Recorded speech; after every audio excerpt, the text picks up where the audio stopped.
some lady seen him, flagged me down, driving through there, so I'm like, I guess we're down there, this shit over the steps, and he was bleeding from the head.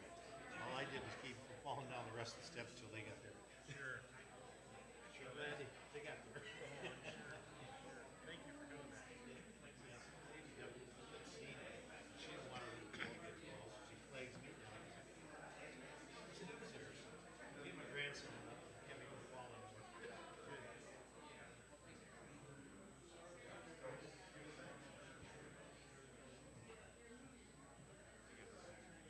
Yeah, yeah. Now that I have the people, I got everything.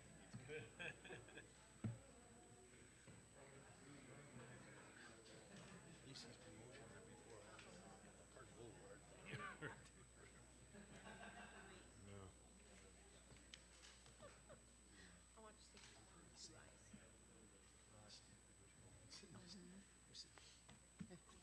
Good evening. Adam and Kalea, could you please give the invocation?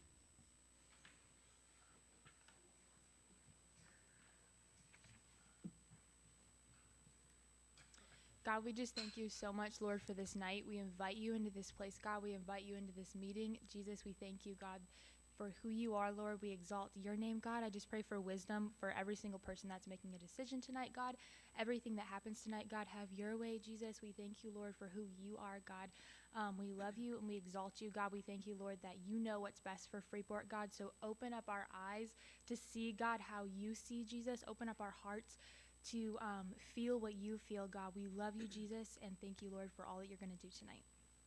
We just pray that as the council makes decisions to better Freeport, that those would be ones that you've already pre-laid out for us, that as they decide on those and vote on those, that they would better Freeport for the future, and that they would just bring in the people that we need for Freeport. In your name, amen.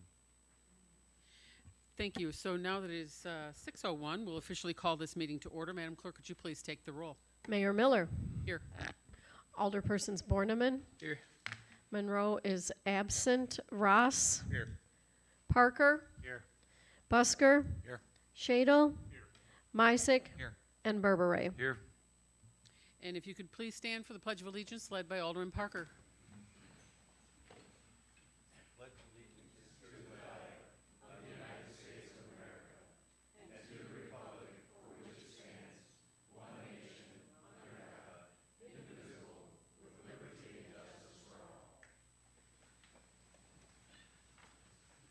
Okay, item number 1 is the approval of the agenda. However, there's no executive session tonight, and we are going to move item number 3, which is public comments, to be after number 7, which is the recognition of service awards.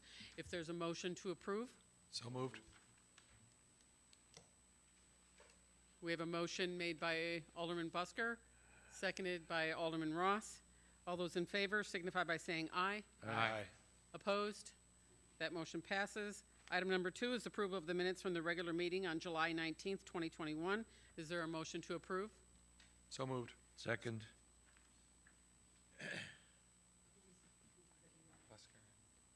We have a motion made by Alderman Busker, seconded by Alderman Berberay. All those in favor signify by saying aye. Aye. Opposed? That motion passes. Item number 4 is the consent agenda. The consent agenda is considered to be routine in nature and will be acted as one motion unless there's a member of the council that would like to have something removed for further discussion. Is there anything, council?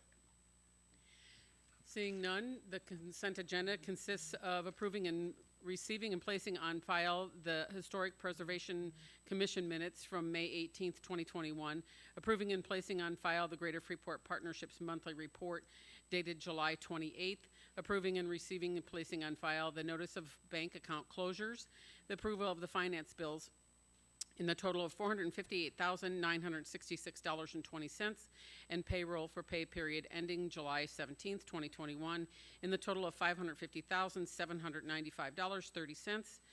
A proclamation dated August 3rd, 2021, stating FHN Day in the city of Freeport, and the consideration of Park Hills Church building permit fee waiver request.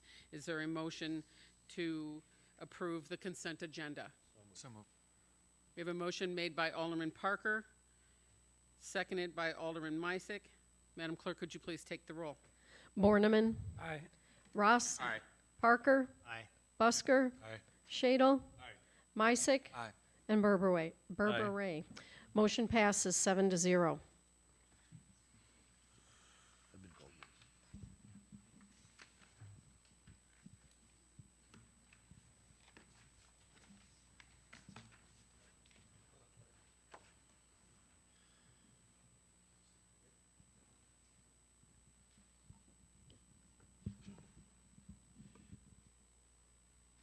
Certificate of appointment. To all who shall see these presents, greetings. Know ye, by the authority vested in me and reposing special trust and confidence in the patriotism, valor, fidelity, and abilities of George J. Strang, I do hereby appoint you to the position of firefighter EMT in the Freeport Fire Department, to the rank as such, the effective 2nd day of August 2021. To the appointee. Your appointment as a firefighter in the Freeport Fire Department makes you heir to a long, proud tradition of fire department service.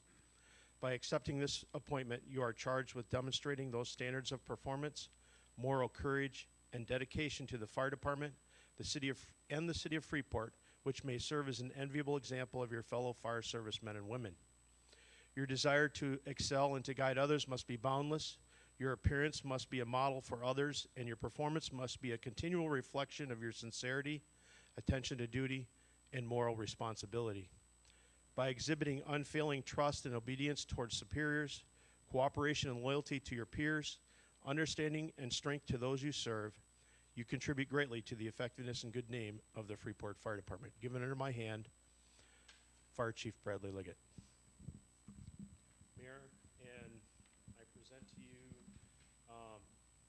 Firefighter Strang for swearing in, and the, well, actually, I'll hand it over. Police and Fire Commission President to issue his charge.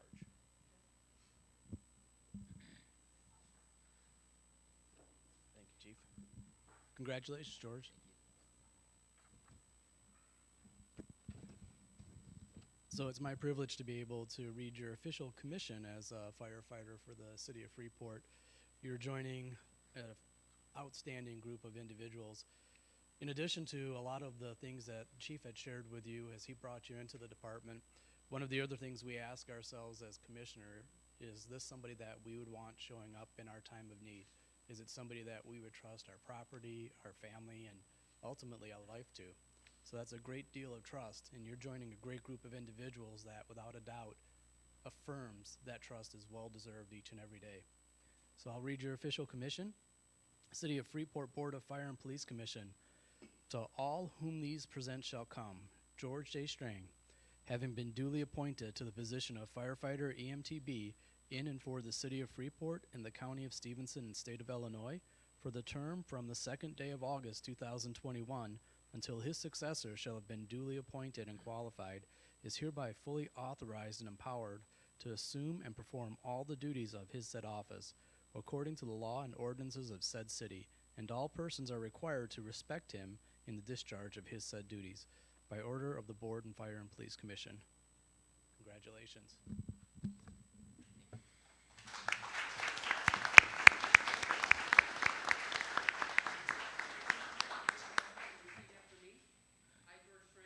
I, George Strang, Do solemnly swear do solemnly swear that I will support the Constitution of the United States that I will support the Constitution of the United States and the Constitution of the State of Illinois, and the Constitution of the State of Illinois, and I will faithfully discharge the duties of the of the office office of firefighter of firefighter according to the best of my ability.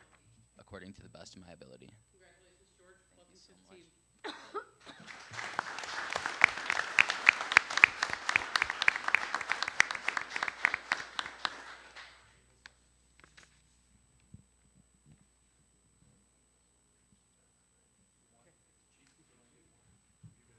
One together? All right. Fine.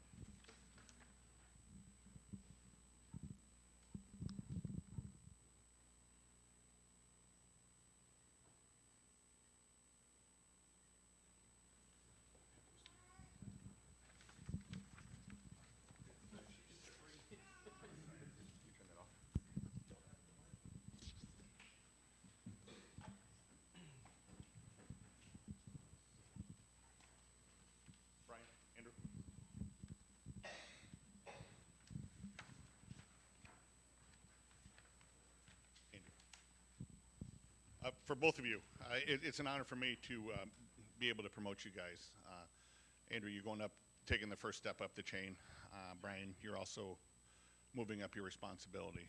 And I want to just tell you both, and Andrew, you probably never heard me say this before. I know Brian has. The first line supervisors are the most important people in the police department. You have more influence over the majority of the police department than anybody else.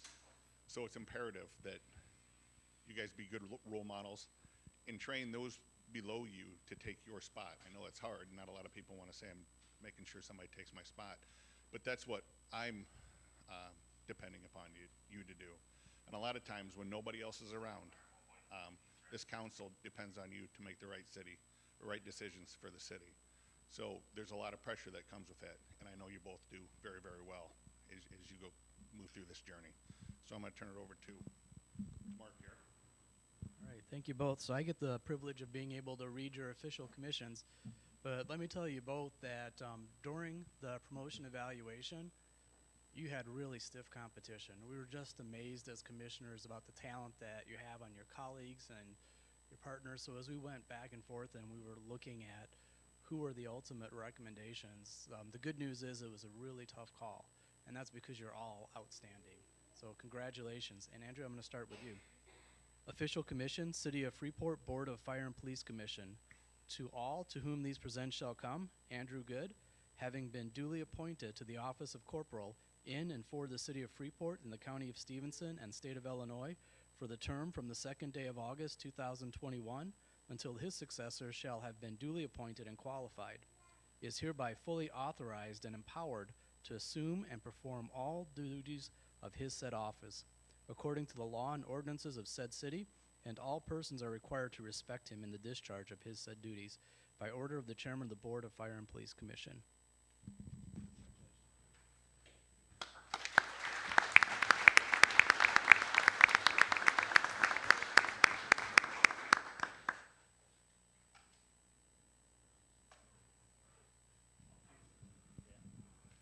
All right, Brian, your turn.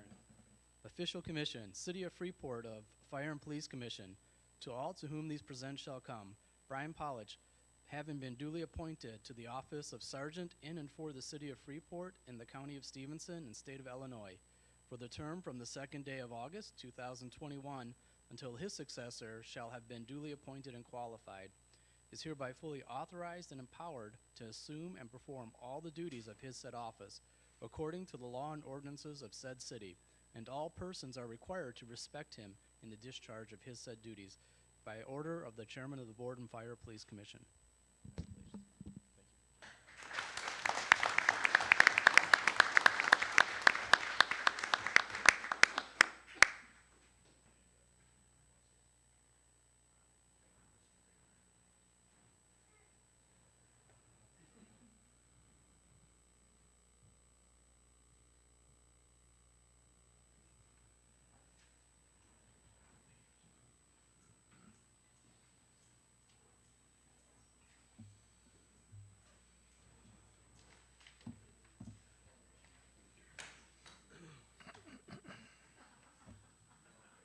Lieutenant Lowry.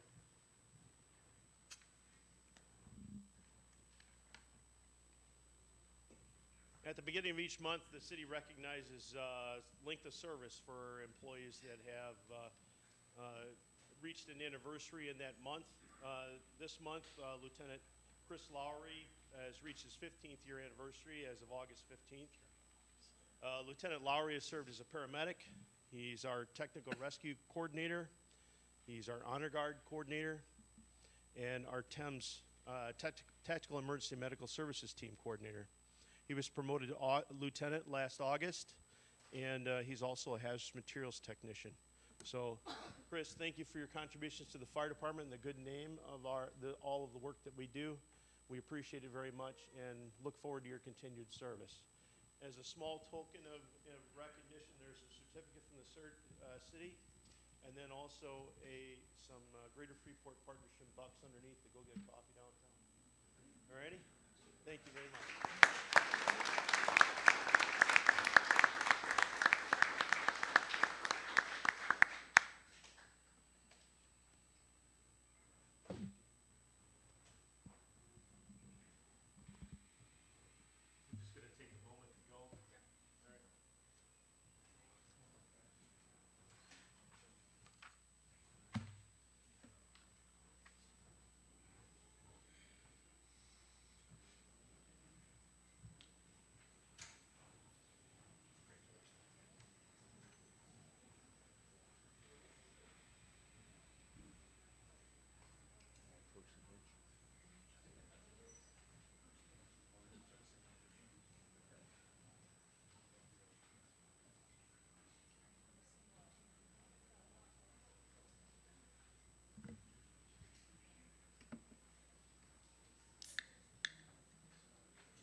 Okay, thank you for your patience. We're going to move on to public comments, and being that there are many that have signed up, I just want to remind you that is the first 3 that are for something and the first 3 that are against something that will be allowed to speak during the beforehand comments.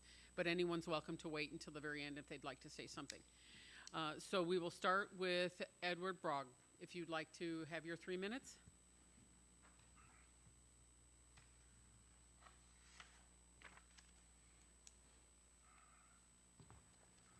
My name is Edward Brogue, and I live at 1515 South Park Boulevard. I request that before the council votes for or against the map amendment, you each ask yourself what your reaction would be if a development with construction and population as dense as that proposed was on a lot adjacent to the one where you live or across the street from where you live. What would your reaction be if 90% of the traffic from that development went past your driveway? What would your reaction be if all the rain runoff and snow melt traversed the green space beside the street in front of your house? Unless you agree that the city needs $200,000 condominiums so desperately that building them beside your house is justified, even if it will destroy the character of your neighborhood, you should not vote to allow it beside the lots of the people who live adjacent to or across the street from 1601 Park Boulevard. Thank you. Thank you.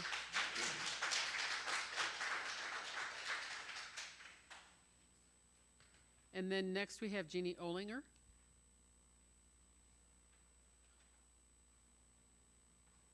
This will be short and to the point. I am Janine Olinger, and I live at 1515 South Park Boulevard. My property joins a proposed development at 1601 South Park directly to the north. I have lived in Freeport since 1952 and my present home in Park Boulevard since 1986. My home was built in 1928, almost 100 years ago, as are the many trees planted in the area from about the same time. I am only the 4th owner to live at this address in almost 100 years. Now to the point. One of the most beautiful assets of this wonderful community of Freeport is the tree-lined boulevard from Empire Street down to Crave Park. Now there are those who want this beautiful asset to be destroyed forever, which is what will positively happen if the 6 acres is zoned R5. As you know, many, many families will be very disappointed in our leadership if this is allowed to go forward. Many families. Many of them are here. Everyone, each and every one of us will be gone to wherever we are going after this life, but this R5 Park Partners development will still be here forever. Read the specifics. This does not pass the requirements of the LaSalle Lynn Care Factor or the Freeport Comprehensive Plan. Thank you. Thank you.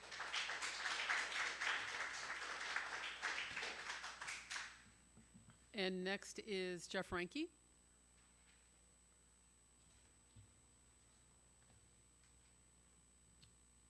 Short microphone, tall guy. Good evening, everybody. My name is Jeff Reinke, and I'm the Executive Director for the Highland Community College Foundation. And I want to let you know, while I'm not here on behalf of Highland to speak to a specific project, I am here to share that Highland recognizes the need and supports economic development within our district. I think it's important that everyone on the council is aware that Highland's president, Chris Kuberski, serves on the Greater Freeport Partnership Board and is chair of the Workforce Development Committee. She also serves on the board of the Northwest Illinois Economic Development Board and Region 1 Planning Council. Having a seat with these boards for economic development ensures that Highland is aware of the economic challenges and can be instrumental in addressing the region's needs. Right now, Highland is in the midst of a strategic planning process, and we've commissioned NIU to do an environmental scan as part of that process. Education and service are critical components for building a solid local economy. Through the partnerships that we currently are working on, and this project falls under that, we continue to build a legacy and vision for our community almost 60 years ago when a farm was turned into a college campus. Just want to add too, on a personal note, you know, I live in Winnebago, lived there for 28 years, raised 5 kids, and as most of us typically do, life moves on, your kids move out, and you got to look at downsizing. We live in a 2-story colonial. I've worked in Freeport area for probably 20 plus years, and I've always loved this community. I thought it has a lot going for it. We need to downsize, and an opportunity like the projects that's being proposed is a great chance to live here and to relocate here and downsize. Close to the bike path, across from the country club, you know, and accessibility to a lot of different things that are happening in Freeport. So on that note, I'd just like the council to know that I am really proud to support the new development, and I want to thank the Park Partner Group for bringing this opportunity forward. Thanks. Thank you.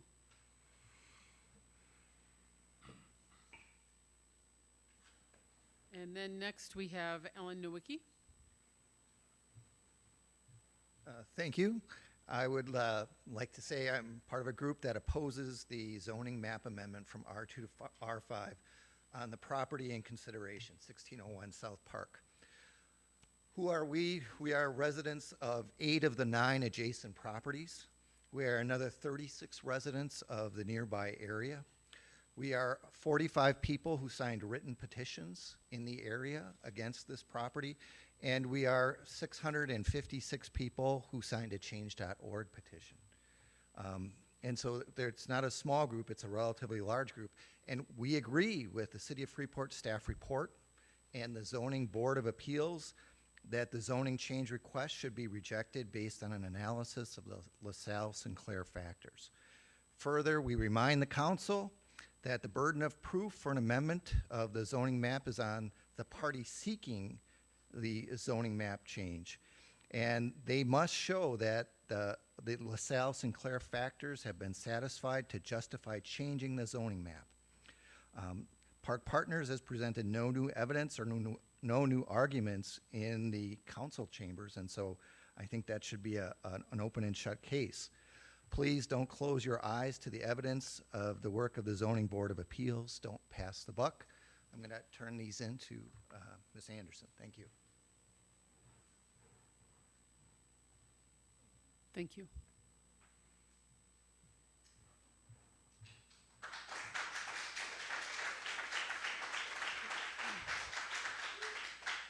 Next is Steve Fritz.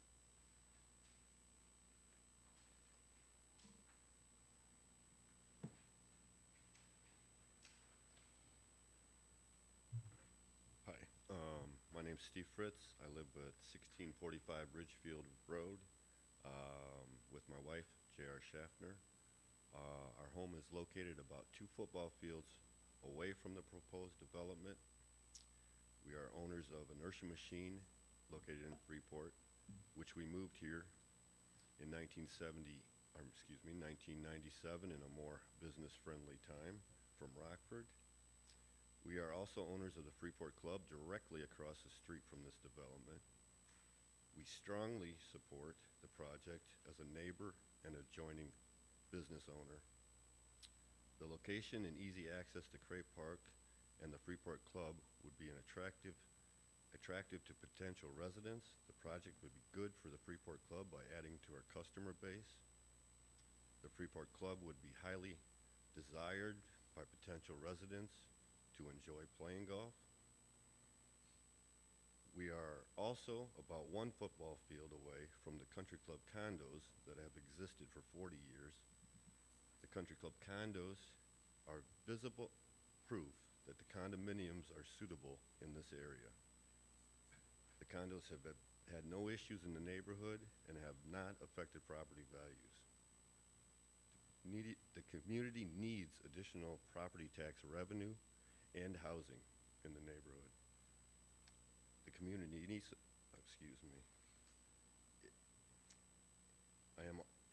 I'm sure any of the issues the neighbors have could be resolved if the project is given a chance to go forward. The development would be good for Freeport, and I see no good reason not to support this project. In closing, I think your decision tonight will affect what happens in Freeport the next 5 years. I think there are a lot of investments in Freeport that could happen, and I know it will affect what I do in the near future. Thank you for your time. Thank you.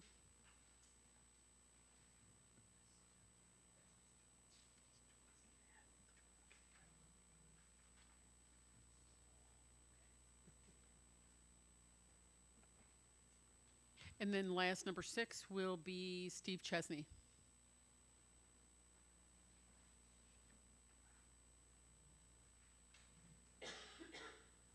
Hi, I'm Steve Chesney. I live at 2451 Marvin Lane here in Freeport.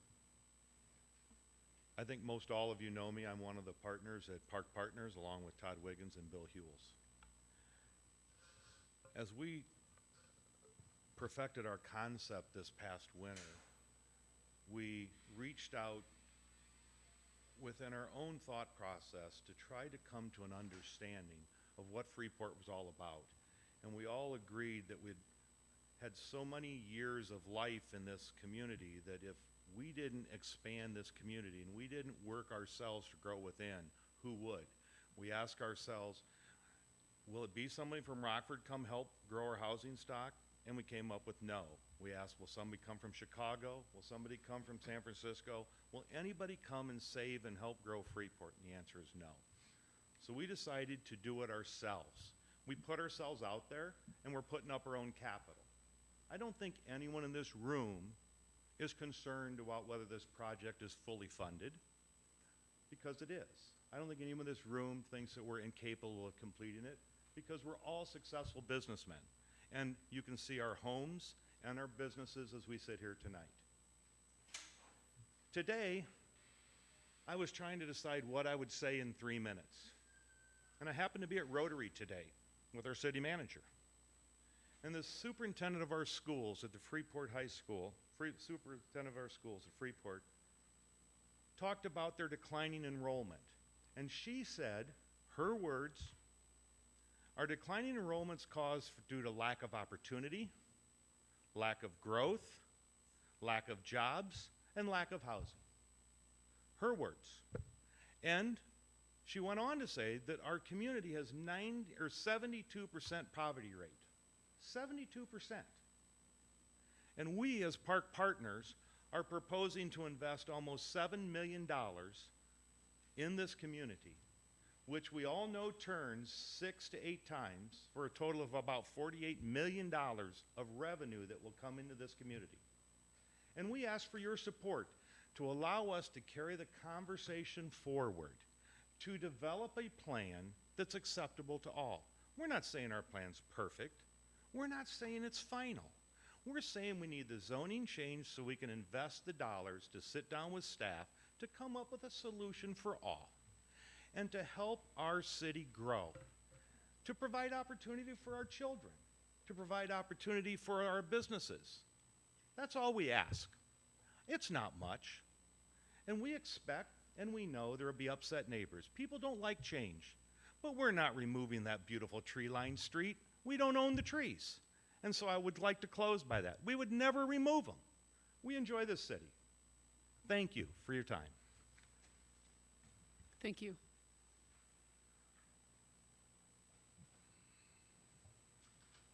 And that concludes our public comment portion of this evening. Like I said, if someone wants to say something at the end, you're welcome. We will move on to item number 8, which is the second reading of Ordinance 2021-29. Madam Clerk, could you please read this?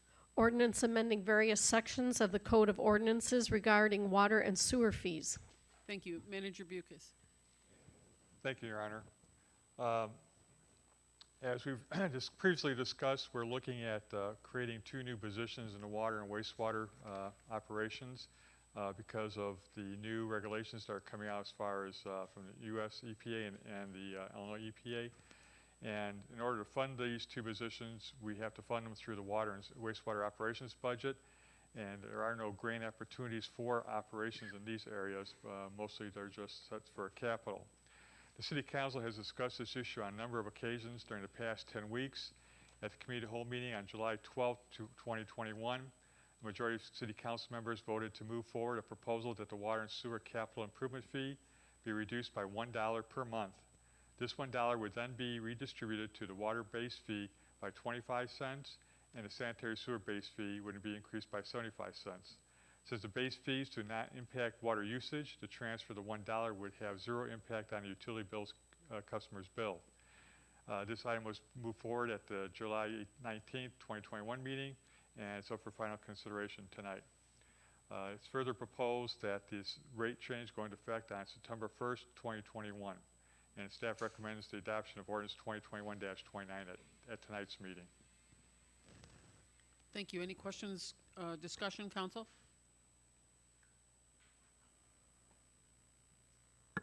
Seeing none, Madam Clerk, would you please take the roll on the passage of Ordinance 2021-29? Parker, Aye. Busker, Shadle, Mysick, Aye. Berberay, Aye. Borneman, No. Ross. Aye. Motion passes 5-2. Thank you. Item number 9 is the second reading of Ordinance 2021-30. Could you please read this? Ordinance amending Chapter 664, offenses relating to property regarding fallen structures and vegetation. Thank you. Director Hines. Thank you. So just as a refresher, this is the text amendment that would allow the city to issue violation notices to a property owner who's either a portion of their property, either a structure or a tree or something, has fallen on their neighbor's yard, and they are refusing to clean it up. We've had situations like this in the past year, especially with some of the snowfall this year causing housing to fall down. And so we wanted to add this in as a way to make the property owner from which the property is falling from held responsible versus going after the person whose property it fell on, which is not their fault. So I can take any questions if there are any additional questions, but staff would recommend this text amendment. Any additional comments, discussion? Seeing none, Madam Clerk, could you please take the roll on the passage of Ordinance 2021-30? Parker, Aye. Busker, Aye. Shadle, Mysick, Aye. Berberay, Aye. Borneman, Aye. and Ross. Aye. Motion passes 7-0. Thank you. Item number 10 is the second reading of Ordinance 2021-31. Could you please read this? Ordinance approving map amendment for 1601 South Park Boulevard. Manager Bucus? I'll take it at this time, Your Honor. Council members, we received a telephone call from Councilmember Moreau, who's not here tonight. He would like to participate in the discussion and voting on this matter, and has requested if you would table this matter for 2 weeks to August 19th. So we need a discussion on that. We need a motion. What do we need to go forward? Alderman Borneman? I have a question for council. I didn't see it in the local ordinance about the amendment automatically being approved if council doesn't act. That's not a situation that we'd run into, correct? No. So under our zoning code, that there's a time frame, a 60-day time frame in which the ZBA has to tender its report to the city council unless extended, which I believe that 60-day was extended in this case. But nonetheless, it's before you now. And there's nothing in our ordinance that talks about the fact that the city council has to act within a certain number of days after it's received the report from the ZBA.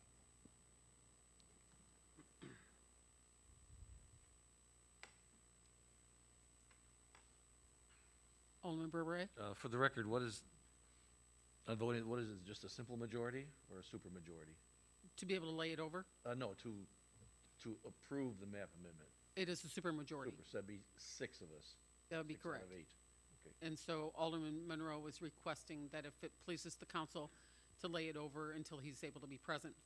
So that would be under the understanding that each one of you that are here tonight will also be present on the August 19th meeting.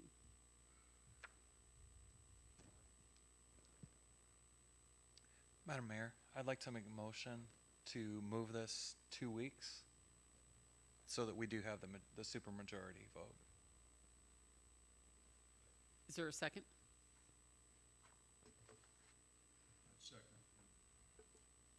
Okay, we have a motion made by Alderman Misick, seconded by Alderman Shadle to lay over Ordinance 2021-31 to the next regularly scheduled meeting.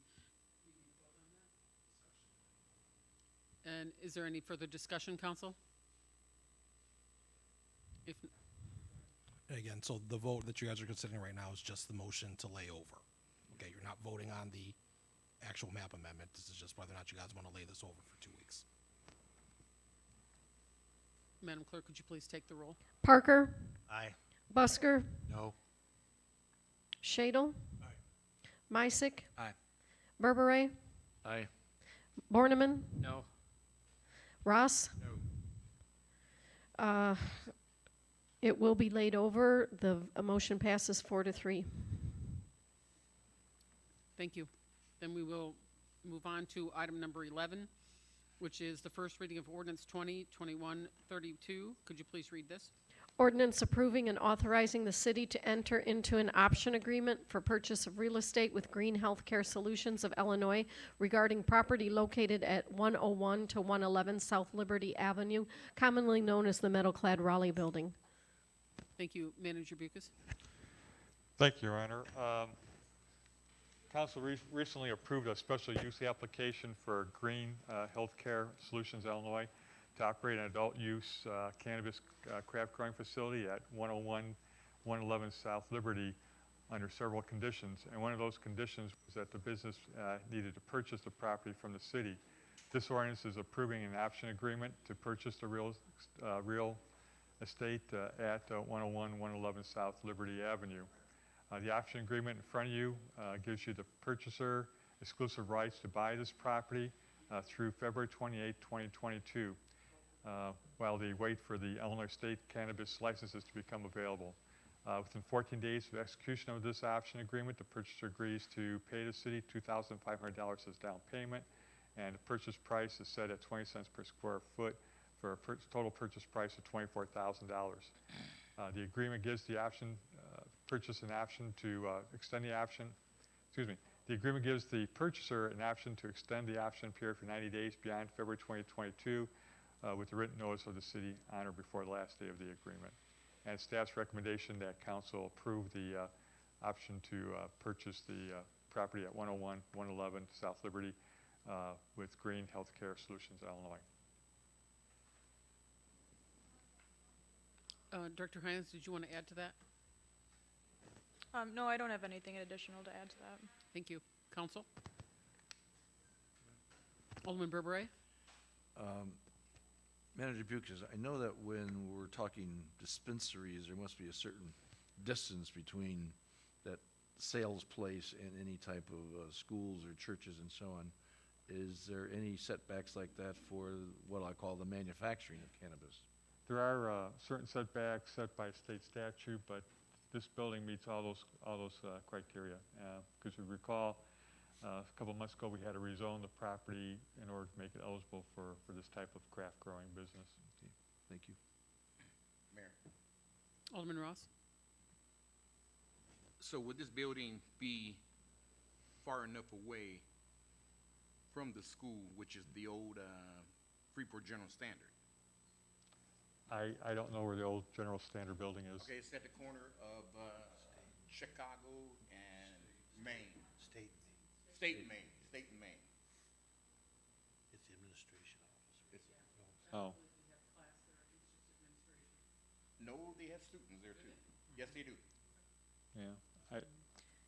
It meets the criteria, and we didn't rezone the property. It was a special use that's right. application, but we did do a text amendment, and that text amendment made it clear that at this location it would be a permitted use, or with a special use application, or special use permit, excuse me. Okay, now with that being said, do they consider that building? I mean, I see students going in and out of it, at the side door on Main. So, do they consider that a educational building, or, I don't know. I mean, I've seen the students, so I figured they had to have something to do with schooling, there. So have we looked in to see exactly what? I can certainly look into that and bring it back to our next meeting. Yeah, that would be To great. give I mean, just clarification. so that we are dotting our i's and crossing our t's, so we don't have to go back to it and say, oh, I didn't know. Yeah, of course. Thank you. Mayor, Alderman Borneman? I'll make a motion to move this ordinance forward. Second. Okay, we have a motion made by Alderman Borneman, seconded by Alderman Busker to move ordinance 2021-32 on to the next regular scheduled meeting. Is there any further discussion, council? We will move on to item number 12, which is the first reading of ordinance 2021-33. Could you please read this? An ordinance authorizing the sale and/or disposal of certain personal property owned by the city. We have public works equipment, police department supplies and accessories, library equipment, and Pretzel City Transit buses. Thank you. Director Hines? Thank you. So staff have identified surplus supplies and equipment for sale or disposal. The Public Works and Pretzel City Transit System have several items that they would like to auction off, including 2 buses they have been determined by the state that they're at this point not usable for our transit system, and then the Public Works Department has a number of items as well. And then our library and police department have items that they would like to dispose of. And so staff would recommend approval of the surplus sale and disposal of these items. If you have any questions about the specific items, I'm happy to answer, and I'll probably refer some of the questions to the other department heads too. I have a question, Director Hines. You know, like so many things that the city does, it's so difficult to inform people, the constituents, that this is happening. What are the avenues that you use? So I'm not directly involved in the auctioning. City Clerk Anderson, what is the auction site that we use? We have done it a couple different ways. I don't Okay. know what's been decided. Is this going to be online, or are we going to advertise ourselves? Online. And online, I apologize, I don't remember the name. They're fairly near here, but not in Freeport. Yeah, and it's something that we can post on the city's Facebook, the website. We can share it through those mediums. Your So Honor. you can post a link to those, And newspaper as well, yeah. Manager Bucus? Yes, Your Honor. We, the company that we use does do quite extensive advertising on this, and we, again, as you mentioned, would post it on our website as well and through our other means that we use on Facebook and that as well. So we'll try to get the word out as much as possible, and but then the auctioneer does a lot of that advertising for us. Questions, council? Madam Mayor, Alderman Busker? motion to move this forward. I'll second that. We have a motion made by Alderman Busker, seconded by Alderman Borneman to move ordinance 2021-33 onto the next regularly scheduled meeting. Is there anything else that any council member would like to discuss on this topic? Then we will move on to item number 13, which is the adoption of resolution 2021-34. Could you please read this? Resolution authorizing the mayor to execute documents related to the American Rescue Plan Act. Thank you. Manager Bucus? Thank you, Your Honor. President Joe Biden signed the American Rescue Plan Act, also known as ARPA, into law on March 11, 2021. The plan included $19.5 billion for non-entitlement units of local government, which Freeport is one. Governor J.B. Pritzker has applied for the state's share of this non-entitlement funds, and the city will be allocated approximately $3.2 million. The city has to apply for these funds through the Department of Commerce and Economic Opportunity. We will receive 1/2 of those funds approximately 30 days after our application has been accepted, and the second half in July of 2022. All funds have to be expended by December 31st, 2024. Since the original announcement, the use of these funds has been expanded slightly, and staff is currently investigating how to best use these restricted funds. And at a future meeting, staff will be present our priorities to the City Council. And to counter those rumors that are out there right now, we've never discussed using these funds on the park partners development. That's a complete false rumor. We have not discussed funding any particular projects at all at this point, other than within the staff, and council has taken no action on it, so I want to make that perfectly clear. I am recommending that the City Council adopt this resolution authorizing the mayor and staff to apply for the American Rescue Funds at this time. Thank you.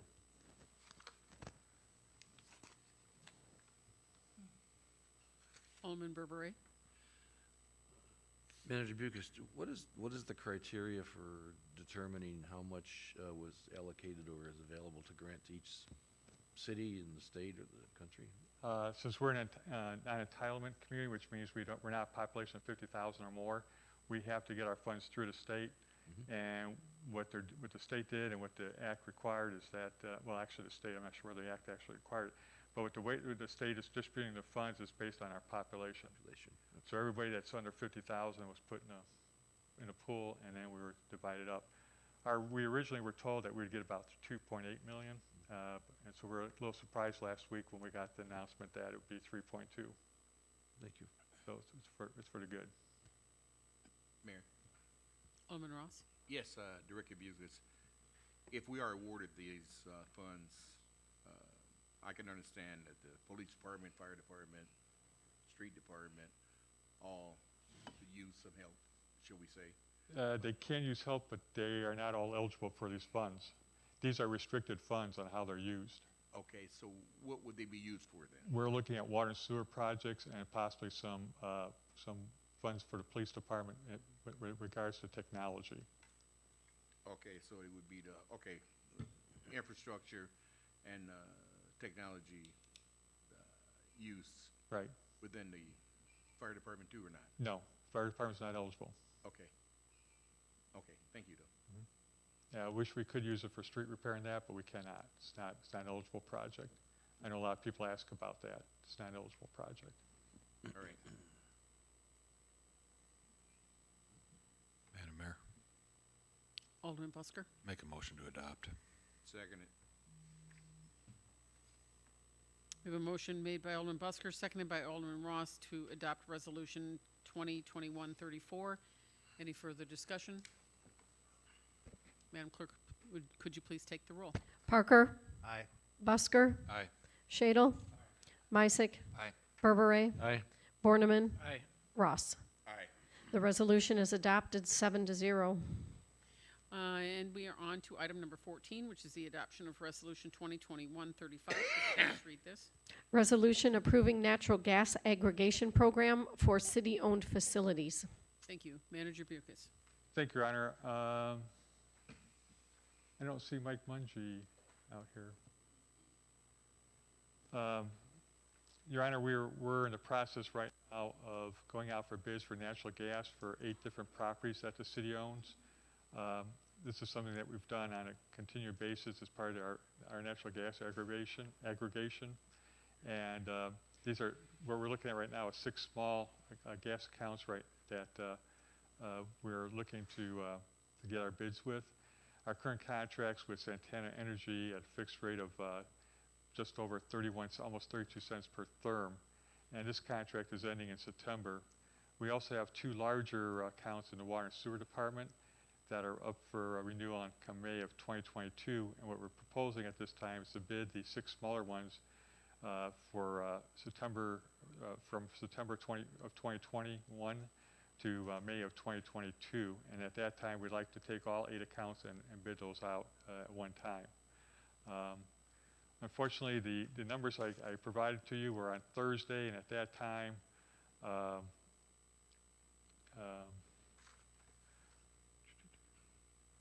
Santana Energy was the low bidder, but I can't tell you what it is today, and that's because the rates change every day. And Mike was supposed to be here to present the latest numbers, and apparently he couldn't make it today.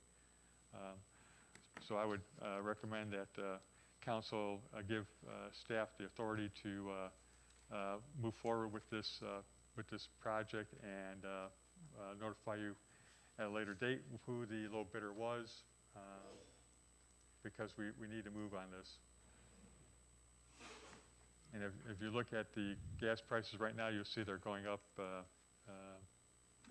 and have gone up since the last time we bidded it. Alderman Borneman? So as you said, this applies to city-owned facilities, not residential homes. That's correct. It's six accounts that we have. Two of them are at the airport. I think one's at our wastewater plant and our water station, our water plant on Brick Street, and a couple other properties we own. And the goal of the staff will be to get the lowest rate possible. Yes. And the rates keep going up. Right. They're going up, and they fluctuate every day based on market demand. I'll make a motion to adopt this resolution. Mayor. Second. I don't know if that's what we need. Because this resolution is changing, right? Manager Bucus? Yeah. I think Manager Buskis is saying that he wants to have the council authorize just whoever the low bid entity ends up being there. So as far as this resolution goes, as you can see, there's actually a blank to fill in the name in it right now. So unfortunately, Mike couldn't be here at the council meeting to actually tell us who the name of that person is, but we can get that after the fact, and as long as the motion is made such that we're approving an aggregation program with whoever the low bid is. Well, I will make that motion. Second. So we have a motion made by Alderman Borneman, seconded by Alderman Misick to approve the city manager to move forward with the lowest bid. Any further discussion? Madam Clerk, could you please take the roll? Parker? Aye. Busker? Aye. Shadle? Misick? Aye. Berberay? Aye. Borneman? Aye. And Ross. Aye. The motion passes 7-0. Thank you. Item number 15 is the adoption of Resolution 2021-36. Could you please read this? Resolution authorizing and approving a licensing agreement with Bird Ride Incorporated. Thank you. Manager Bucus. Thank you, Your Honor. The city's been approached by Bird Ride to provide stand-up electric vehicles, or also known as scooters, in the city, and they are currently looking for an entrepreneur that would provide the service and maintain these scooters. The scooters will be used as an alternative means of transportation for short commuting distances. The scooters would be picked up each night and recharged by this person who they hire or has a franchise. And in the morning, they'd be placed back out at various locations in the city for use by the general public. Since the scooters have a GPS tracking system, they can be left almost anywhere and be picked up that night. Because of that tracking system that they have, they can also put an area that the scooters can go into, so they won't be taking them outside the city limits. They're planning on having between 25 and 45 scooters on the streets, with the initial startup of 25. And we also put in the proposal that the scooters would operate between the hours of 6 a.m. and 10 p.m. There is no franchise agreement or registration fee for this type of service, and the company has said that they weren't planning on paying the city any fees for this. With respect to our strategic plan, the bird concept falls within 3 areas of our strategic plan. The first one is being a connected, accessible, and safe community. These scooters would serve to connect some people with their jobs or shopping or just general recreation. It would also impact the air quality and reduce emissions. And secondly, it would serve as an effective public-private partnership. By working with Bird, we're offering an alternative means of transportation to our citizens. And thirdly, it enhances our entrepreneurial economy, because it's going to take an entrepreneur to take over this project and to provide this alternative means of transportation. And it's also laid out in our comprehensive plan that we should be looking at alternative means such as these, and hopefully it'll keep and draw young people to our community as well. So staff recommends that council approve this resolution licensing Bird Ride Inc. For the city.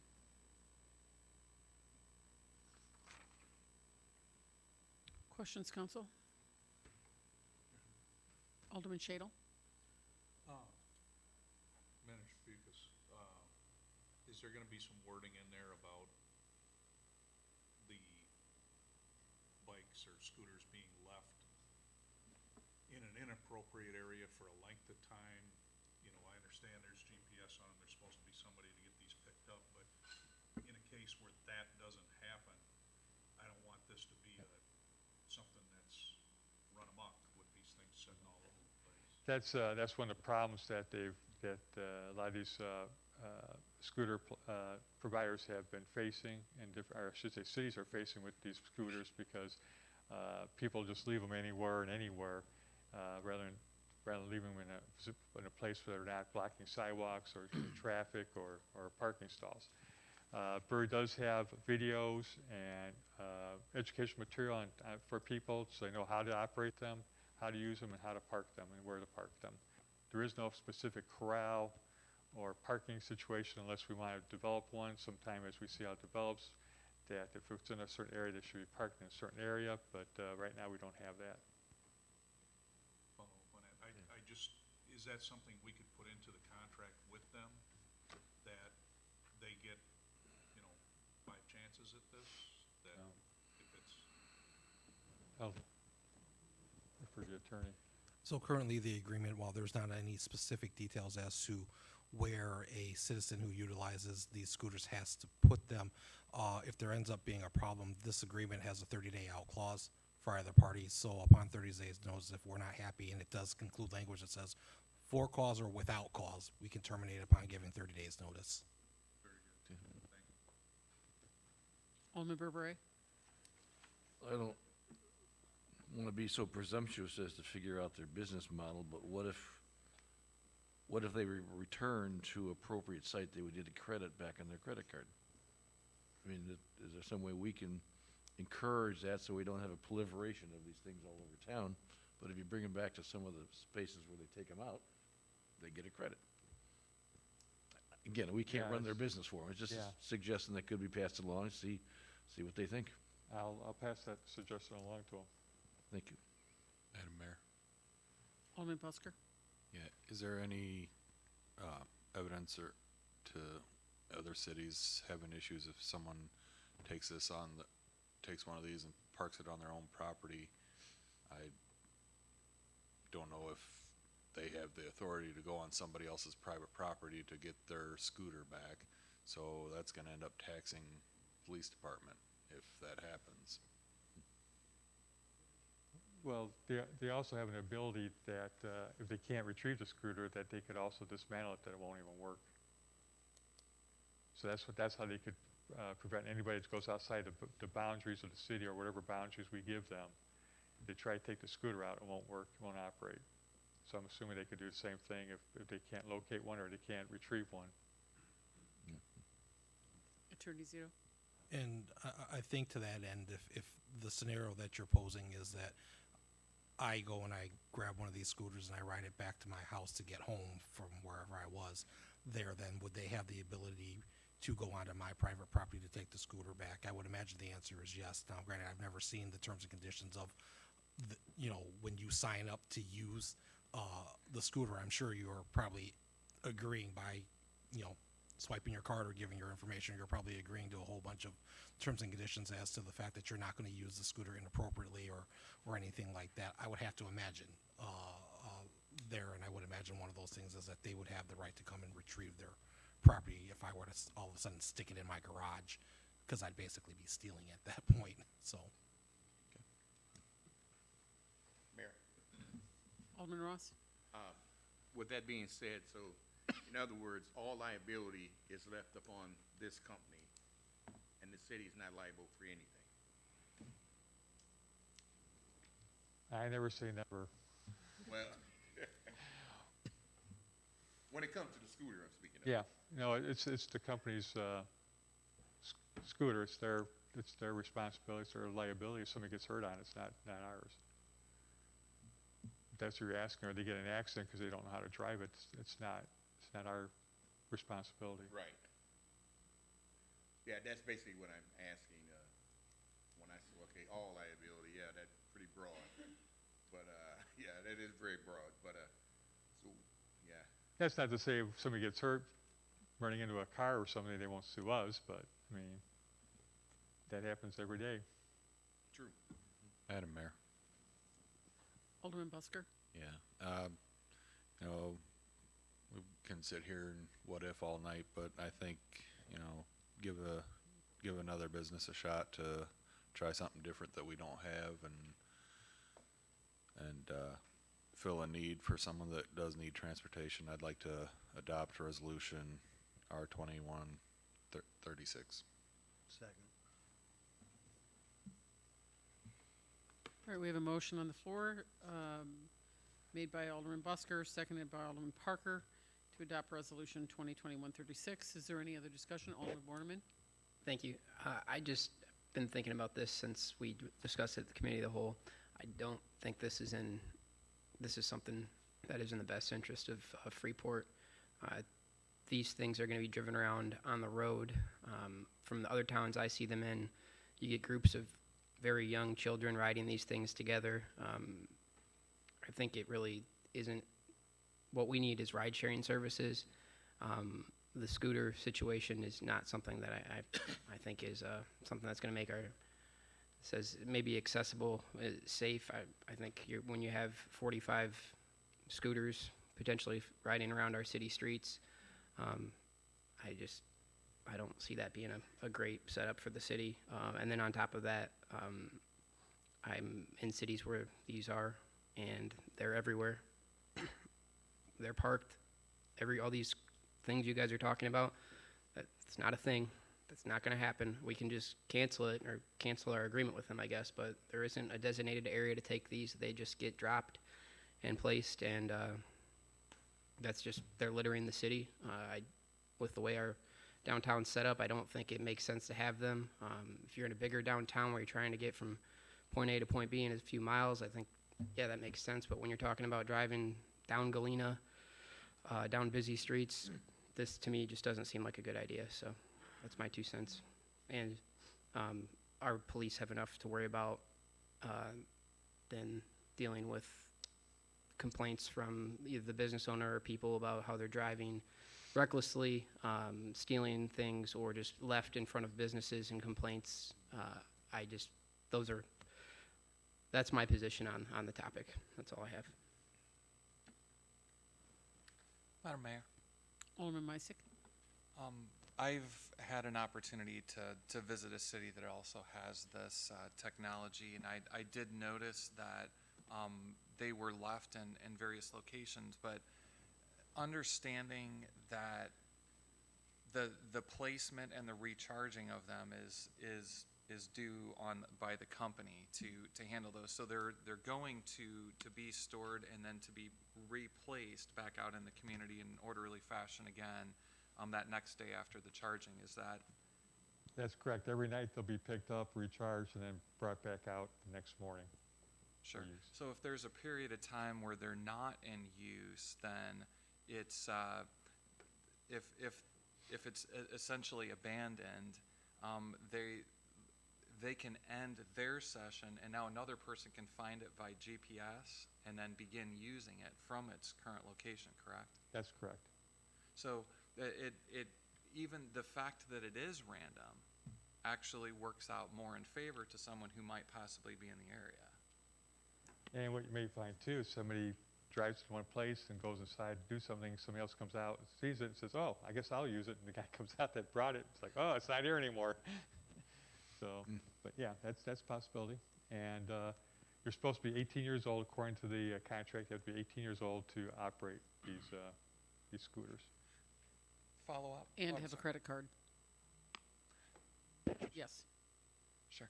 And my understanding as well that it runs via an app, and I imagine, I don't know the details of this app, but possibly just some follow-up that the app would have them check out and then also, or check it in to use it, and then likely check it out when they're finished, right? So there isn't such a...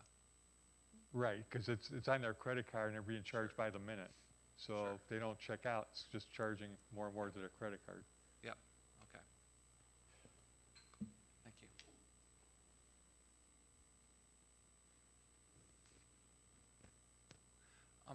Final Yes. question on here too. So tonight, what I'm understanding with this is that you're bringing this forward to move forward with Bird Ride Scooter, that it sounds like they're still looking for an entrepreneur who would do the work of recharging them. So right now, this is an agreement with the company And we're saying there's still some additional gaps to be filled before these would be operational?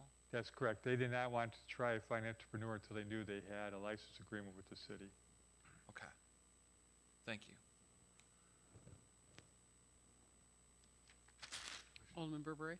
And did I understand, Manager Bucus, you said the city receives no income whatsoever, not even the license to do this? That's correct. Okay, thank you. Alderman Borneman? I'm assuming, Manager Bucus, if a business is started, that business would would require to pay some licensing fee through the city? I mean, that doesn't exist yet, so we'd have to pass. We would have to do Ordinances. something. That's correct. Okay. Alderman Ross? One more question for Manager Beekes. I don't know if you have an answer to it though, but do you know what they charge to rent one of these? The promotional material I saw was that if you're a service veteran, you can get $5 a month for unlimited use. Otherwise, I believe it's $1 per minute. Or $1 no, it's 50 cents per minute. 50 cents per minute? $1 to start it up, and then 50 cents per minute thereafter.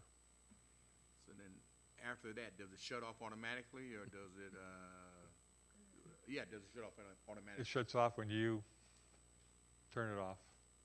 So as long as you're using, as long as it's on, it's charging your credit card Oh, this credit card. or debit card.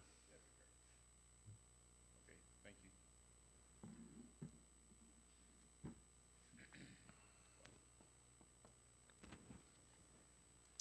If there's no further discussion, Madam Clerk, could you please take the roll on the passage of the adoption of the resolution? Parker? Aye. Busker? Aye. Shadle? Aye. Meissick? Aye. Berberet? No. Borneman? No. Ross? Aye. The resolution is adopted 5-2. And item number 16 is the adoption of Resolution 2021-37. Could you please read this?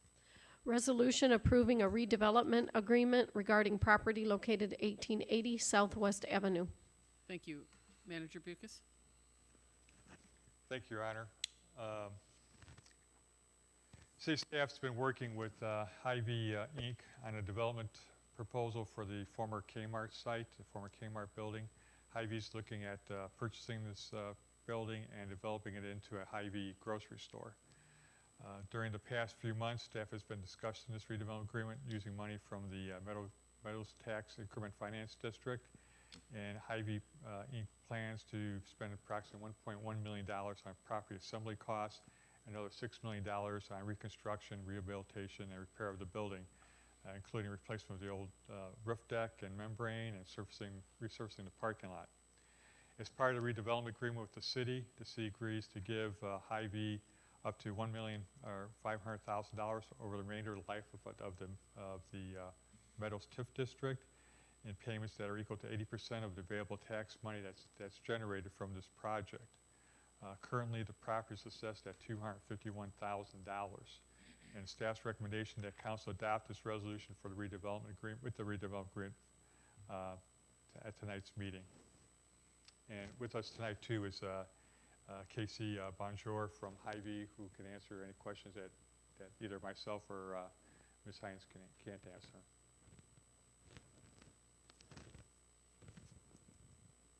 Discussion? Alderman Shadle? Is this strictly the Kmart portion of that mall? Yes. Yes, the rest of the mall is owned by another developer. Madam Mayor. Alderman Busker? Yeah, where do we stand with the flooding situation in that area at this time?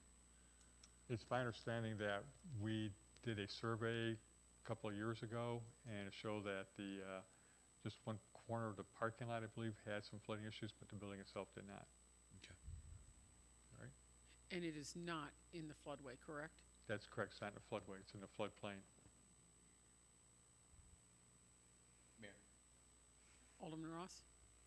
Director View, would they be renting the building or buying the building? They're purchasing the building, Yes, sir, yeah, they're gonna purchase the building. yes. Okay. Thank you. Madam Mayor, Alderman Busker? it's kind of exciting to hear that there's a Hy-Vee talking about coming here. I'd like to make a motion to adopt a resolution 2137. Second. We have a motion made by Alderman Busker, seconded by Alderman Parker. Is there any further discussion, council? Seeing none, Madam Clerk, would you please take the roll on the adoption of Resolution 2021-37? Parker, Aye. Busker, Aye. Shadle, Misick, Aye. Berberay, Aye. Borneman, Aye. and Ross. Aye. The resolution is adopted 7-0. Item number 17 is the adoption of Resolution 2021-38. Could you please read this? Resolution approving Crawford, Murphy, and Tilly as airport engineers for Albertus Airport. Thank you. Manager Bucus. Thank you, Your Honor. Every 5 years, the city is required to solicit proposals for engineering services at our airport, and that 5-year is now up, and the request for proposals for this has to include our 5-year airport capital improvement program. The selected engineer would be responsible to develop the plans, specifications, et cetera, for these projects that are on our plans. The city received 2 proposals for engineering services. The first one was from Crawford, Murphy, and Tilly, and the second one was from Prima plus firm Graham. They were 2 firms that were joint venture on this project, on this proposal. Myself, the Public Works Director, and the Community Development Director independently reviewed these 2 proposals, and we used a scoring system that was included in the request for proposals. And after reviewing the 2 proposals, it's staff's recommendation that we enter a contract with Crawford, Murphy, and Tilly and notify the Department of Transportation of our selection. Will this be for another 5 years? This would be for 5 years. And we'll have to come back later with an actual engineering proposal contract.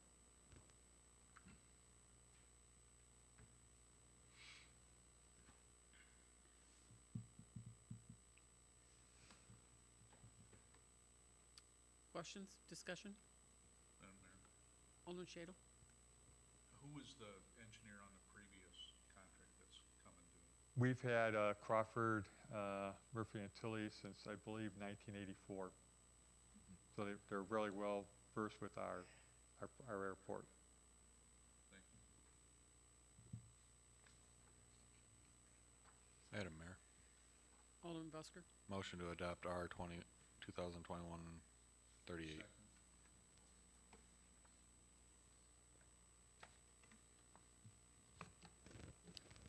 Manager Bucus, was there anything in particular that stood out to you or the others that reviewed this that that they scored higher than the others? Was there something that was a positive note that made you score that way? One thing was the experience that Crawford, Murphy, Tilly have with our airport. They're familiar with it. Even though Prima had an engineer that worked for, when I say CMT, that's what we call it, Crawford, Murphy, Tilly. That was about the only experience that they had with our airport. Prima looks like they're trying to get into the smaller airports. They do work at O'Hare and Midway, but their experience with smaller airports I thought was limited. So we gave some high marks on familiarity with our airport, the scoring.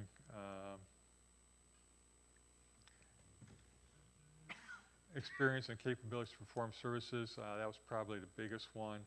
I think all 3 of us felt that Crawford, Murphy, Tilly just had a little bit more experience in that regard, especially when it came, like I said, to smaller airports, and their qualifications, their key personnel also fit in that category as well. So I think those are probably the main areas. There was 6 areas that we looked at, and so the overall average score was Premier had 8.5 and Crawford, Murphy, Tilly had 9.2. So. Thank you. Any other questions, council? Madam Clerk, could you please take the roll on the adoption of this resolution? Parker, Aye. Busker, Aye. Shadle, Meissick, Aye. Berbere, Aye. Borneman, Aye. and Ross. Aye.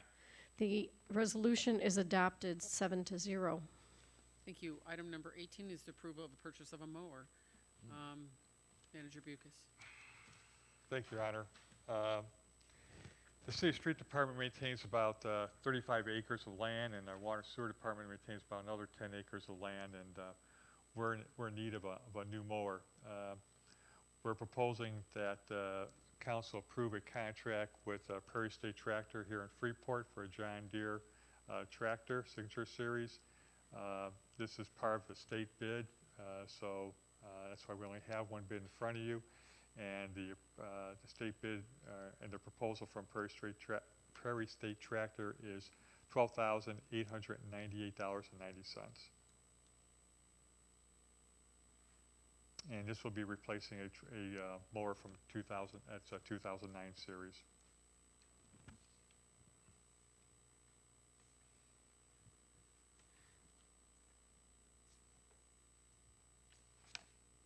Madam Mayor.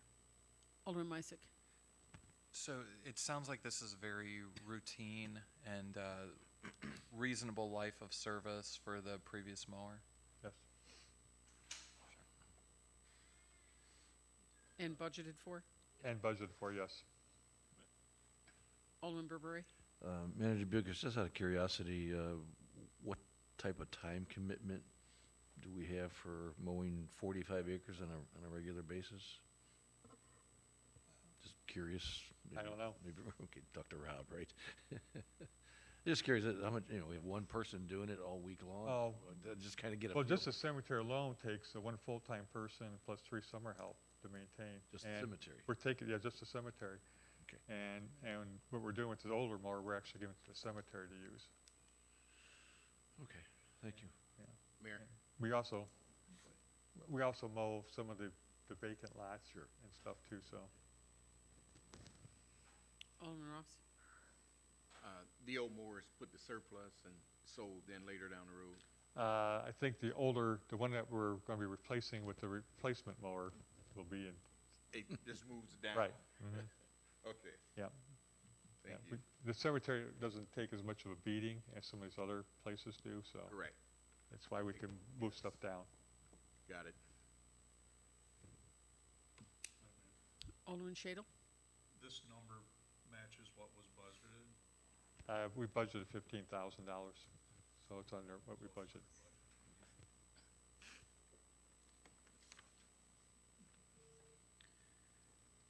Madam Mayor, Alderman Busker. motion to approve. Second. We have a motion made by Alderman Busker, second by Alderman Meissick to approve the purchase of this mower. Any other discussion, council? Madam Clerk, could you please take the roll? Parker, Aye. Busker, Aye. Shadle, Meissick, Aye. Berbere, Aye. Borneman, Aye. and Ross. Aye. The motion passes 7-0. Thank you. Item number 19 is the approval of creation of a regulatory and compliance officer. Manager Bucus. Thank you, Your Honor. As previously discussed in some of our past meetings, we were talking about the water and sewer rate to fund this position. We have a need for an environmental compliance, environmental regulatory and compliance officer because of the number of new testing requirements and US EPA and IP EPA regulations that come into effect. We're asking council at this time to approve the creation and staffing of this position. And what we're asking for right now is the environmental environmental regulation and compliance officer.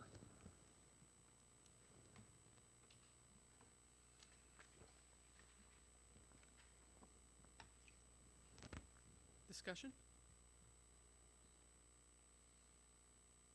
Make a motion for approval. I'll second. We have a motion made by Alderman Berbere, seconded by Alderman Borneman to approve this creation.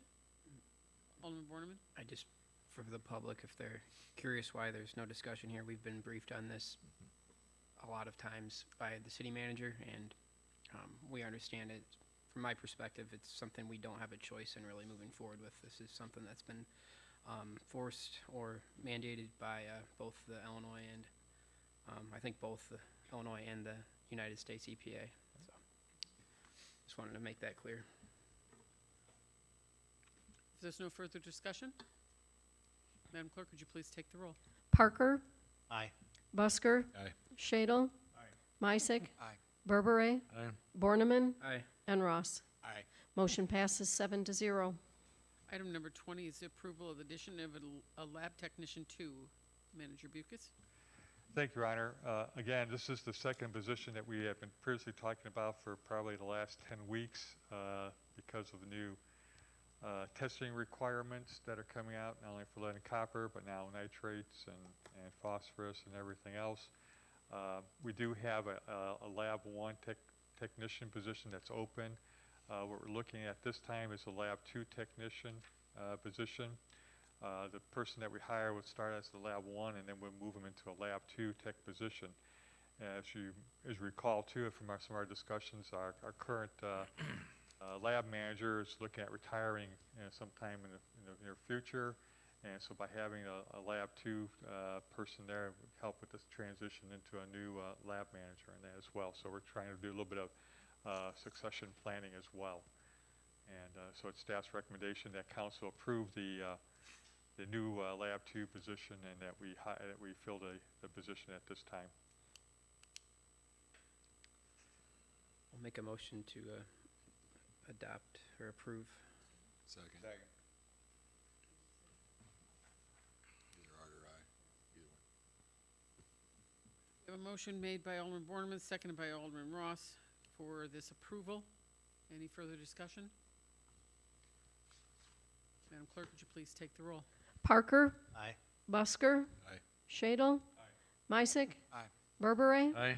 Borneman, Aye. and Ross. Aye. Motion passes 7-0.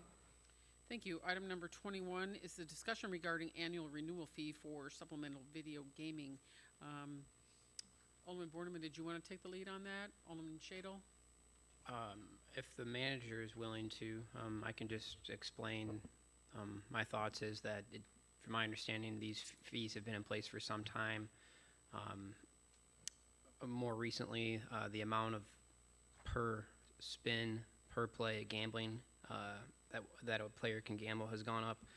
They've also increased the number of machines they can receive, and I don't believe the fees have been increased. So I think it'd be appropriate at this point, with the amount of more money coming into these machines, for the city to reassess. And my thought was to send this to the Liquor Commission, but I'll defer to Manager Bucus at this point.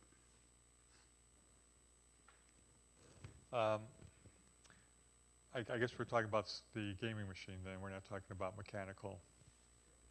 Yeah, my focus was the gaming machines with, like I said, the recent changes to the allowable play limits and the amount of machines that went in. So that's all I have. With respect to video gaming machines, each establishment is charged $250 to have the machines, plus $100 per machine. And they can have a maximum of 6 machines at this time. And that's followed by state, well, the 6 machines is by state law.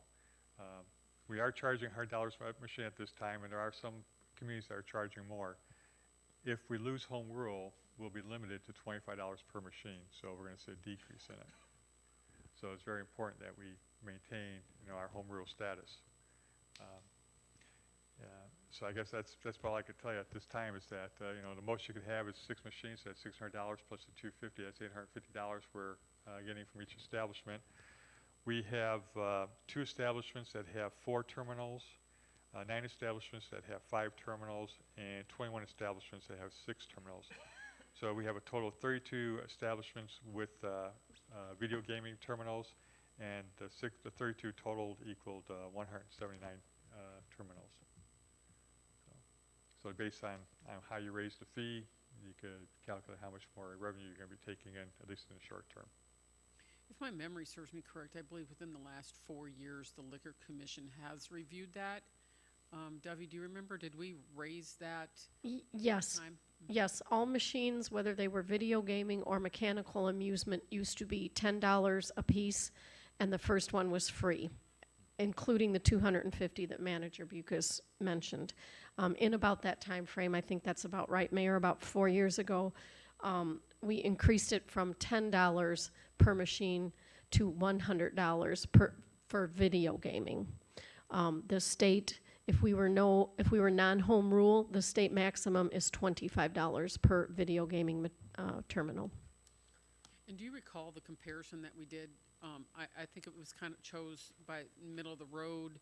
What other municipalities did? I know there were some that charged huge amounts. Manager Bucas, I think, has it. Okay.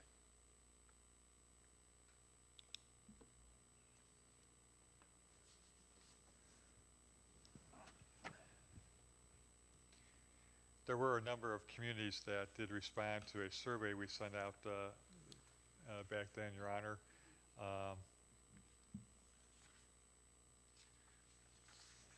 We don't know whether they were home rule communities or not, because most of them weren't that high. But there's one community that was up to $1,000 if it was a retail, but they only charged $250 per machine if it was a veterans group, and they charged $1,000 at a truck stop. A couple here for 150, some for 200. There's another one for $100. Excuse me, $1,000. But most of them are in the $25 range, and that's probably because they were non-home rule. Looks like the ones that were home rule charged more. And like I said, anywhere from $150 to $1,000 per machine. Mayor, Alderman Ross? Manager Bucas, and that's within what mile radius? This is all over the state. Oh, this, okay. Yeah, we sent out a survey through the Clerks Association, and we didn't get everybody to respond, but we got response from basically all over the state. Manager Bucas, I didn't mean to mislead you.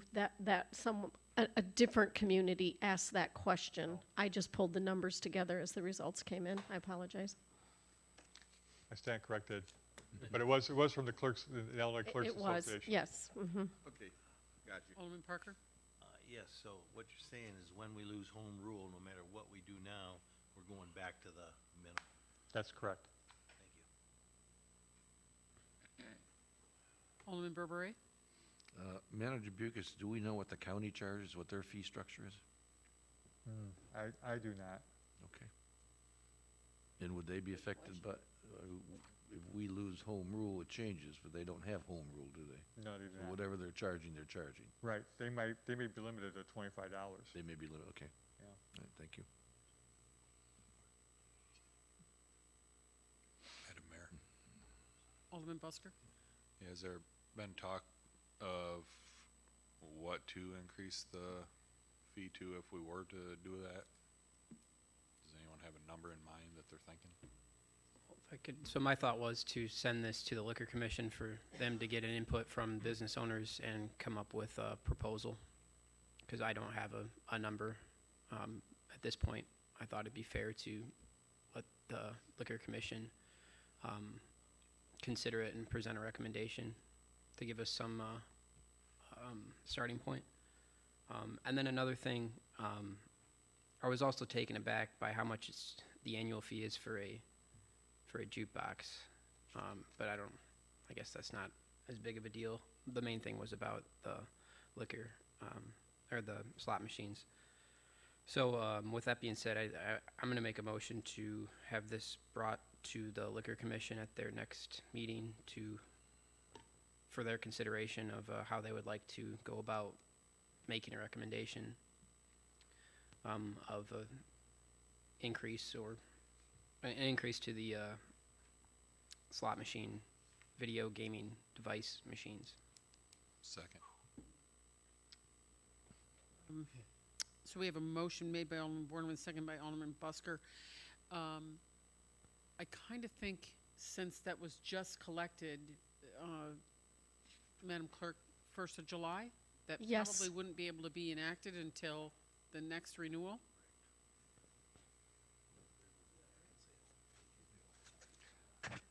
You're saying if If the, yeah, it would go into effect.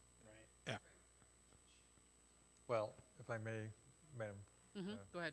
Mayor, if somebody new comes in, they would have to then fall underneath the new fee schedule, if there was one. Okay. Right? Correct. So if it was a completely new, Right. that'd be fine. But for a renewal, since they're already paid under the old system, then they'd have to wait till next year to apply it to them.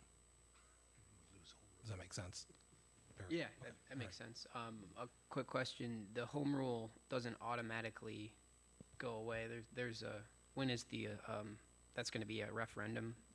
Yes, I was going to announce a little bit later that looks like we'll hear the results. They're supposed to release the results of the census on August 16th now. First go around for redistricting purposes.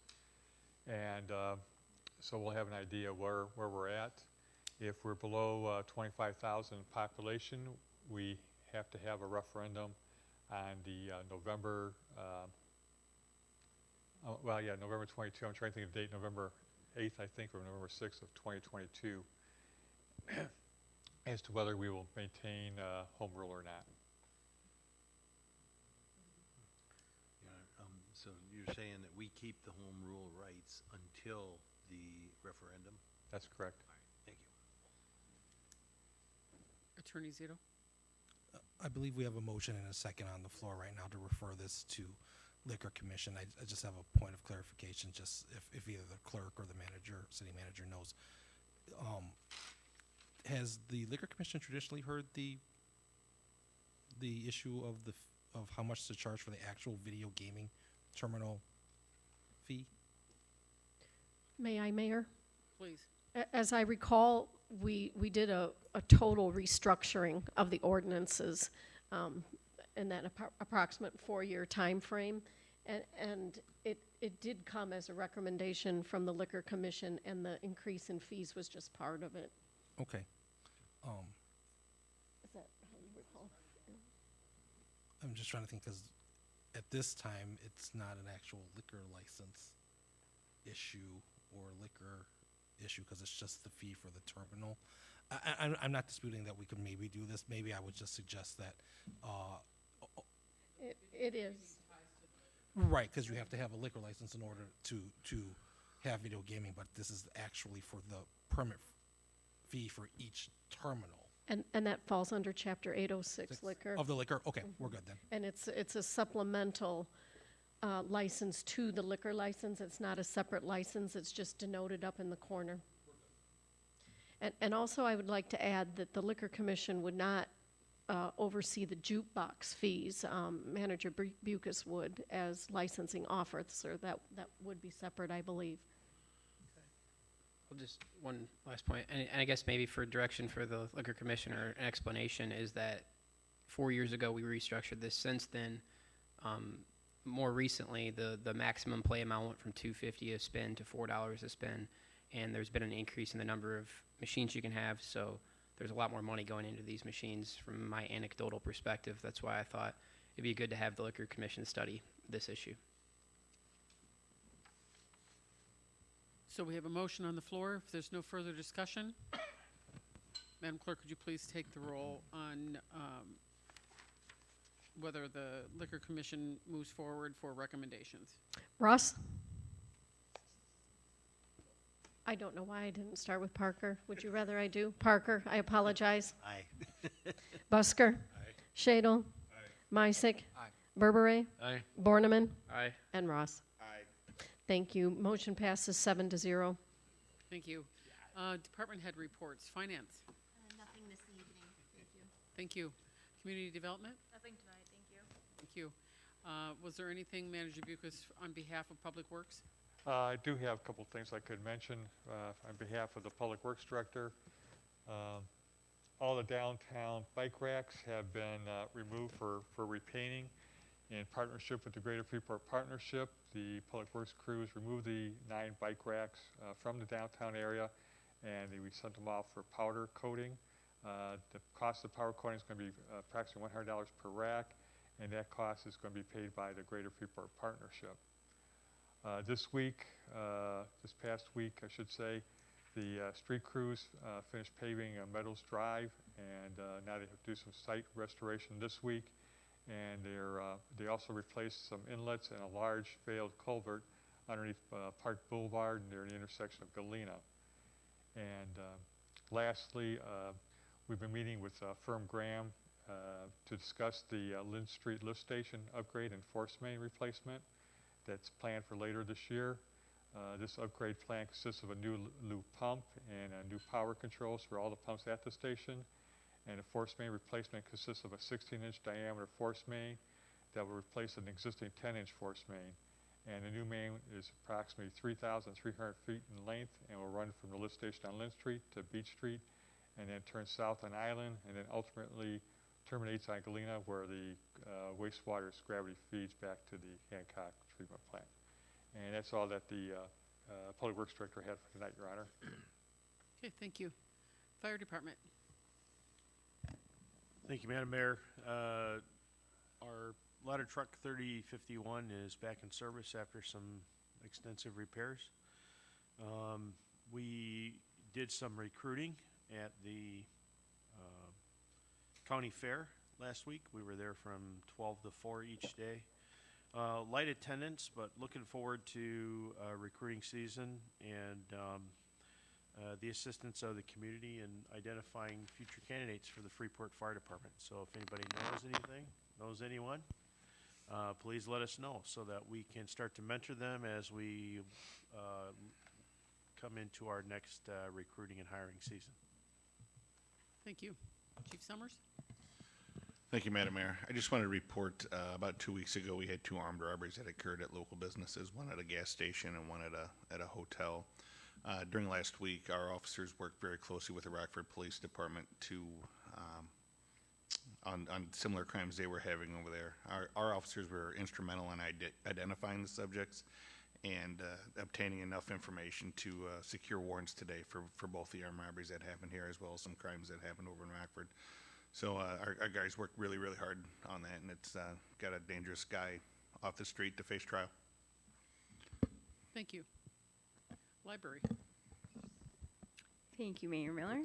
I just wanted to talk quickly about our small business resources that we collaborated with Greater Freeport Partnership, and I know that the Director Williams for the GFP has talked about this, but nobody's actually explained what it is. So there are online resources that anyone in the community, if you can come into the library and use it for free. If you have a library card, you can use it from home. And it's available through our website, and there's different resources to help grow your small business as well as help entrepreneurs that are looking and just basically trying to figure out what they want to do. A few things that have already been in use at the library by different community members is the Plan Builder, which is a step-by-step guide to help build an actual business plan, which you can leave the library with a printed business plan. And then Legal Forms, which is access to professionally written legal forms to help navigate with confidence. And with the census numbers coming out shortly, we also have Demographics Now, which is access to detailed demographics data that will help your businesses grow. So make sure to come on down to the library. If you have any questions, just let us know. We're there to help. Thank you. Thank you. IT? Thank you. Then that moves us on to the city manager's report.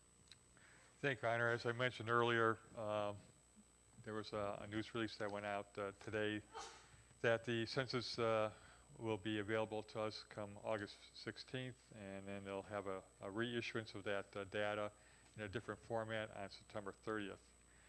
I've also been approached by the Illinois Controller's Office regarding the possibility of the city taking over the ownership of the Oakland Cemetery. Apparently the owner, it's a private, for-profit cemetery, and the owner apparently cannot maintain the cemetery anymore. So I'm trying to arrange a meeting with the controller's office for this week or possibly next week to talk about it. It's not something that I'm looking forward to. I personally, we already have one cemetery that meets our needs, and there's enough grave sites there to last us for at least 15 years.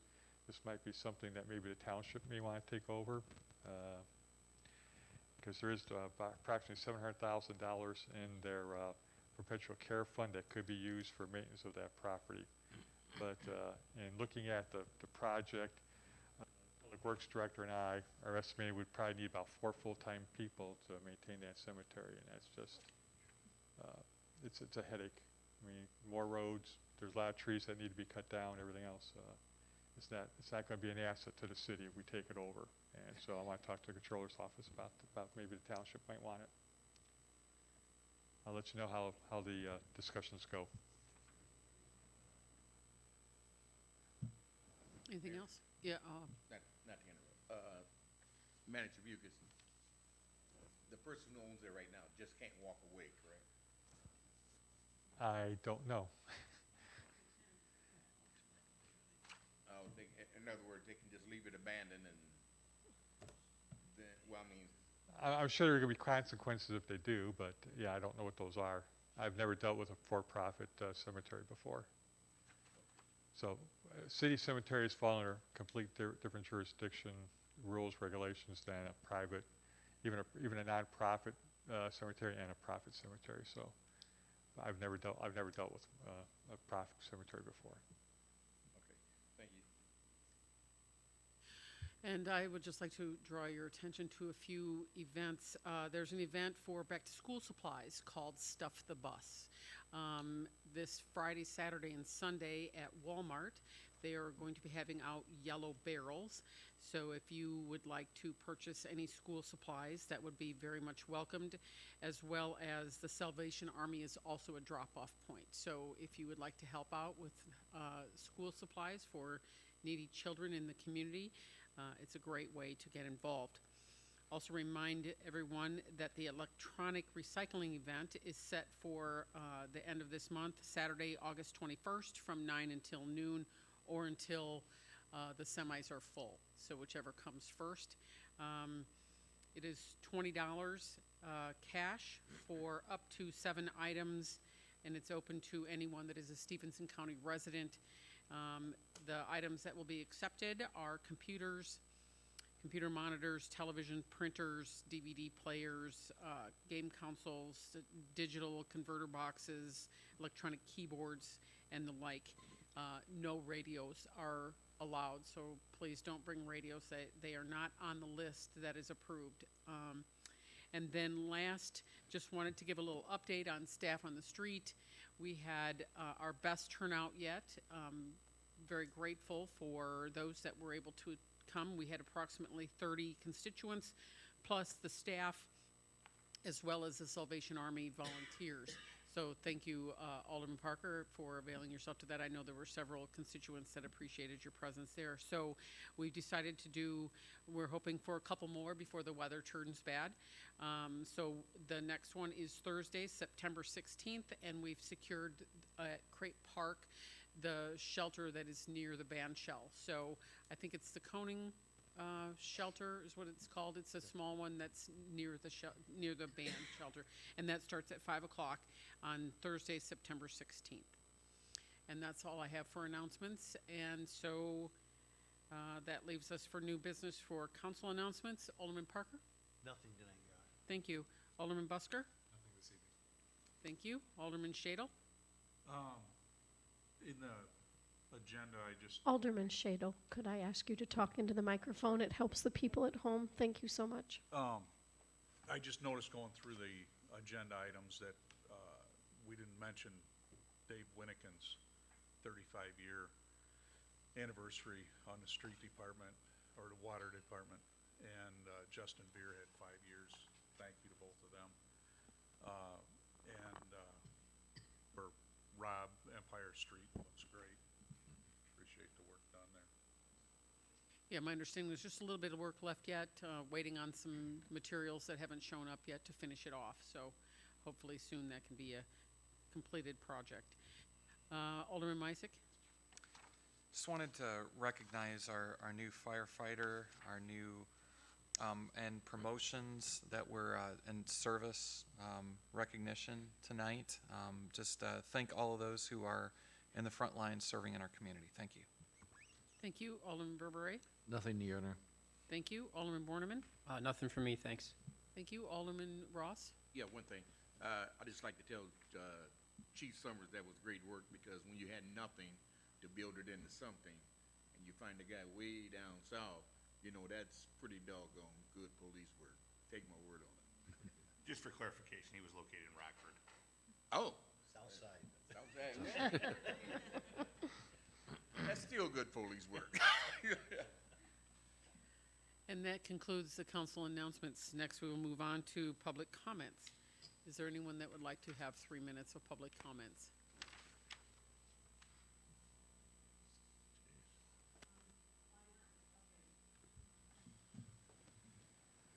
If you could please state your name.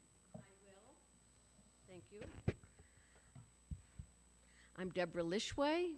I live on the corner of Hickory Hill and Demeter, about 1,000 feet from the 1601 South Park Boulevard project. I'm here, even though our ranks have emptied out, and I think the pro people have gone, but I thank you for the opportunity to speak to you tonight. I oppose the map amendment request to allow the proposal to go forward.